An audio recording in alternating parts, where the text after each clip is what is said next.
নেটোর গুরুত্বপূর্ণ সদস্য তুরস্ককে নিয়ে বিপদে পড়েছেন মার্কিন প্রেসিডেন্ট ডোনাল্ড ট্রাম্প। ইউক্রেন যুদ্ধ বন্ধে তুরস্কের সমর্থন প্রয়োজন। আবার তুরস্ক, বিশেষ করে দেশটির প্রেসিডেন্ট রিসেপ তাইপ এরদোয়ানকে চাপে রাখতে চলছে নানা আয়োজন।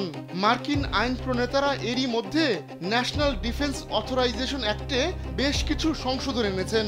তুরস্কের কাছে মার্কিন অস্ত্র বিক্রি নিষিদ্ধ করতেই এমন উদ্যোগ নিয়েছেন তারা। এই সংশোধনী আইনে পরিণত হলে যুক্তরাষ্ট্রের কাছ থেকে F-35 যুদ্ধবিমান কিনতে পারবে না তুরস্ক।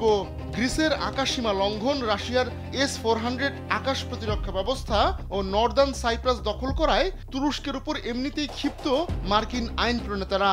জীবন অবাক না করলে কে করবে? 28% মিল্ক ফ্যাটের অবাক করার সাথে ফ্রেশ মিল্ক পাউডার। জীবন অবাক করুক প্রতিদিন। তার মধ্যে ফিলিস্তিনি যোদ্ধাদের সঙ্গে তুরস্কের যে সম্পর্ক রয়েছে, কিছু কিছু মার্কিন আইন প্রণেতা এই বিষয়টিকেও অগ্রাধিকার দিচ্ছেন।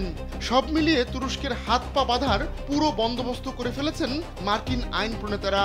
কিন্তু এই অঞ্চলে তুরস্কের বিকল্পও নেই যুক্তরাষ্ট্রের কাছে। তাই এরদোয়ানকে নিয়ে বিপদে পড়লেও তার পাশেই হয়তো দাঁড়াতে হবে ট্রাম্পকে।